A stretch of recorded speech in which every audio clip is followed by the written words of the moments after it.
So here we have a post by Tala, Nsouli, and she is the head of strategy in the Middle East and Africa, right? And she is trying to preach about Uber fairness on LinkedIn.com. And I'm going to read you what she wrote, right? Don't slap the drivers in the face, Tala, on the African continent, in the Middle East and around the world, and try and preach fairness, right? You know that you are so far removed from that word fairness. That is such a cheek. So pull your head out of your ass, wipe the shit out of your eyes, and then you'll quickly realize that your company is one of the most unfair companies treating gig workers worldwide.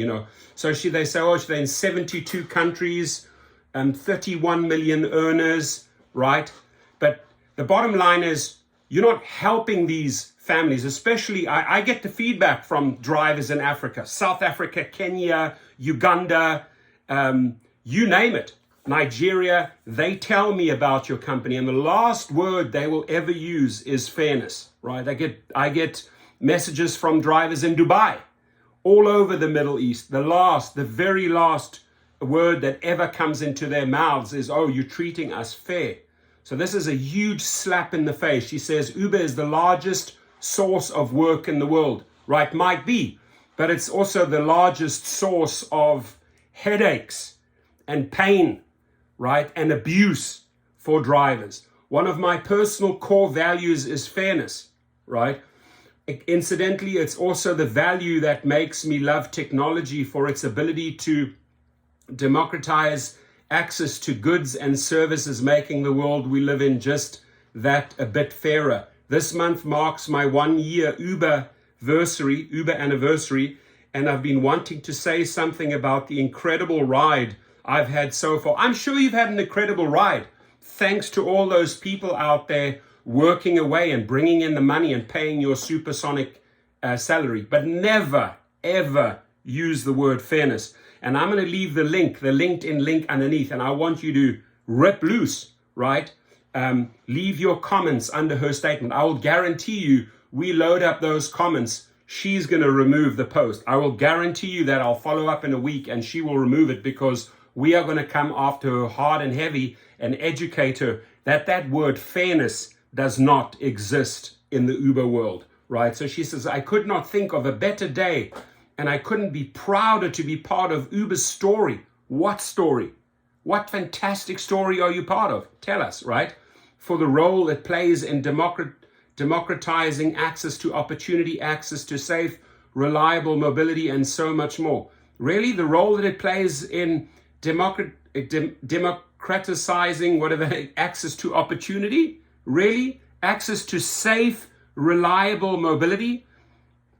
I don't know what you're smoking, girl, right? But get off whatever you are smoking, pull that head out of your butthole, and start cleaning your eyes so you can see the sunlight, because you live in a whole different world than we do.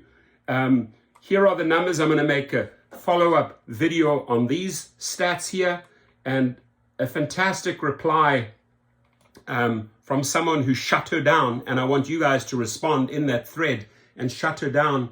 And this lady says here, in no world does Uber promote fairness, which is perhaps why these statistics illuminate that people leave after making an average of $5,700 on the platform.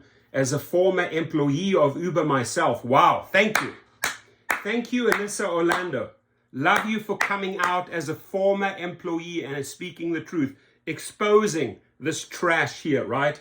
That's huge, right? So she said, as a former employee of Uber myself, I'm so heartbroken by these stories of suffering shared by so many drivers on the platform. From Nairobi to New York, drivers received so little support during the pandemic. Thank you for speaking the truth, Alyssa Orlando, former employee at Uber, right? There was no paid leave, no workers' compensation, no PPE, no due process for deactivations, no unemployment benefits until the United States government bailed out Uber, which does not pay into the unemployment system like other companies. Investors and founders made billions and executives six figures plus, while drivers are drowning in debt from vehicles purchased before steep price cuts. Here are just a few stories from Kenya. Amen. Thank you for exposing the truth, and leave her a nice comment. This is Alyssa Orlando speaking the truth. I'll show you what she looks like, but this is what the little devil looks like, right? The little devil Tala Nsouli. Lies, lies, lies. It took an employee who earns way less than you to set the record straight, because you executives on the top, you heads on the top, your heads are stuck so deep up your arsehole it is not even funny, right? You live in effing dreamland, Tala, and then you need a woman like Alyssa Orlando to set the record straight. There she is. I applaud her. I just want to show her what this lady looks like, right?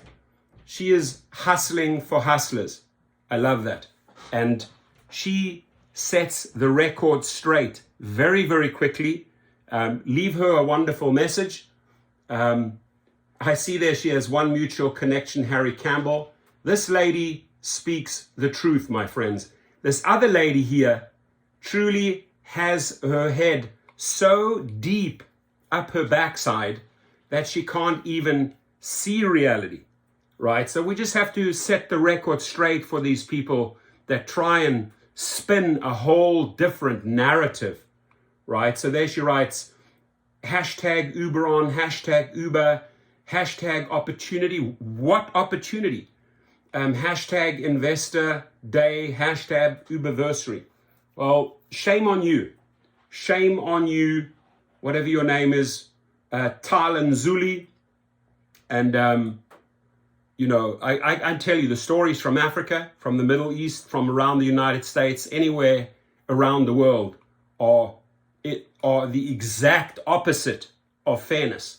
So let's shut this lady down, right? And leave your messages under the thread like Alyssa Orlando did.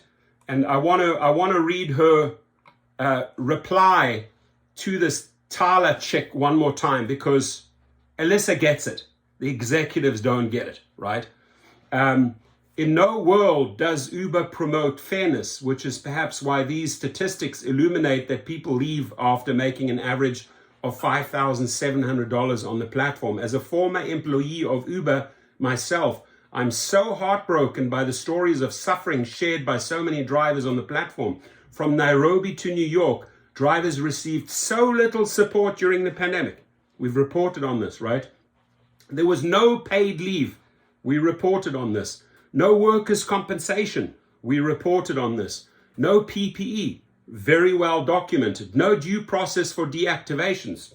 Just deactivate them. Always take the rider's word, right? By the way, if you want to fight back against deactivations, right here, gigrocket.com. No unemployment benefits until the US government bailed out Uber, which does not pay into the unemployment system like other companies.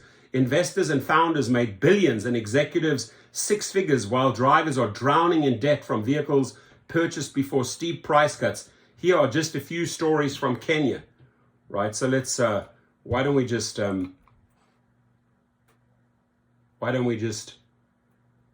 read this out here? You know, that's just absolute. I'm going to leave this article, both these articles, these links. Uber made big promises in Kenya. Drivers say it ruined their lives. When you have family to feed, kids to pay, school fees, for rents to pay, a loan to pay, and your work is too much and exploitative, what happens, a driver says, right? So these stories are well documented. So Tyler, don't spin your lies. It's just not flying in this universe, right? It's just absolutely not true what you're trying to put out there, you know, on a business website called LinkedIn.